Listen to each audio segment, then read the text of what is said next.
Maxoutil.com, un max d'outils à prix mini, présente.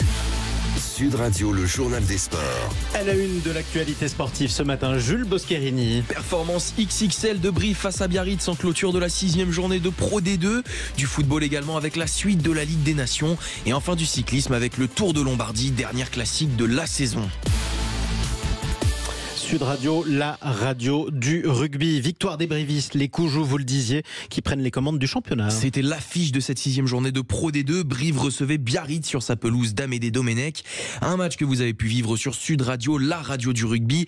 Et score final 31-13 avec le bonus offensif pour le CA Brive qui retrouve le sourire après sa défaite face à Mont-de-Marsan la semaine passée. Les Corésiens sont les nouveaux leaders du championnat. De quoi bien lancer le deuxième bloc comme l'estime Pierre-Henri Broncan, le manager du CAB. Un bon petit match. Très costaud physiquement et avec très bonne défense qui nous a permis de récupérer des ballons de turnover qu'on a très bien exploités. Ouais, c'est quand même une belle production. Biarritz avait... je pense qu'ils repartent avec quelques blessés aussi, tu vois, ça dénote aussi l'engagement qu'on y a mis, parce que je pense qu'ils étaient prêts mentalement et physiquement à faire ce match, mais je pense que nos joueurs ont été quand même très costauds ce soir. Notamment dans tous les duels, dans tous les impacts, notamment défensifs, et ça c'est le point à souligner. Dans les autres résultats de la soirée, Oyonnax s'impose 21-17 face à Colomiers. Grenoble prend le meilleur sur Valence-Roman dans le derby 44-22. Victoire également pour le promu niçois à la 2e de la saison 29-27 contre Mont-de-Marsan.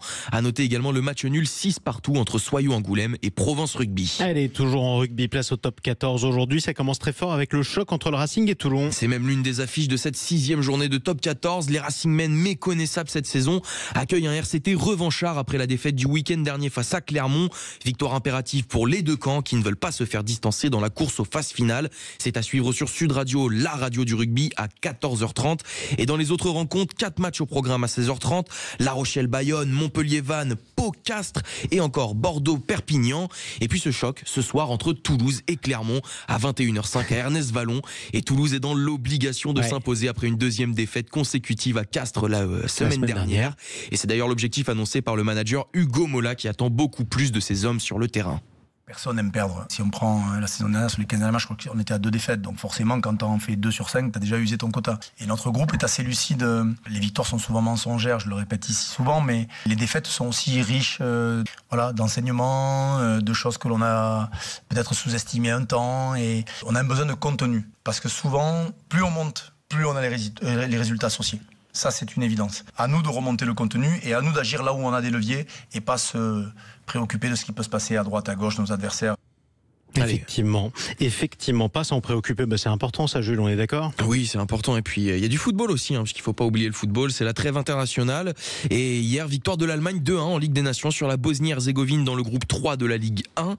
Match nul également, un partout entre la Hongrie et les Pays-Bas et d'autres matchs sont prévus aujourd'hui, toujours en Ligue A avec à 20h45 Pologne-Portugal et Espagne-Danemark. Effectivement, on revient sur cette nouvelle qui va chambouler le football parisien avec le Paris FC actuel leader de la Ligue 2 qui change de dimension. Oui, ils vont être rachetés par le groupe Red Bull et la famille Arnaud avec un objectif affiché, venir concurrencer la suprématie du Paris Saint-Germain. Mais est-ce qu'un deuxième club dans la capitale est une bonne nouvelle pour le PSG ?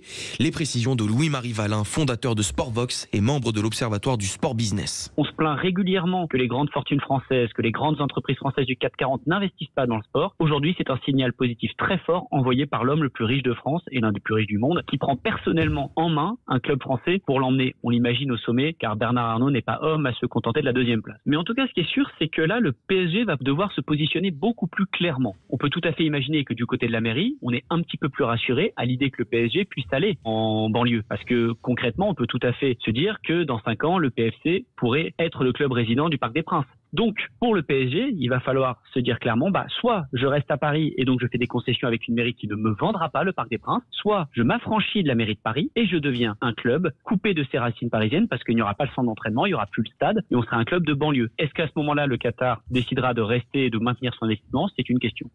Ah oui, c'est une vraie question, en tout cas posée par l'Observatoire du sport business. Et puis du cyclisme aussi avec la dernière classique de la saison, le Tour de Lombardie, 255 km dont 4800 mètres de dénivelé. Un parcours 2024 quelque peu modifié, la faute à un éboulement de terrain qui a coupé une partie du circuit. Changement qui rééquilibre le rapport de force entre le favori Pogačar et ses concurrents.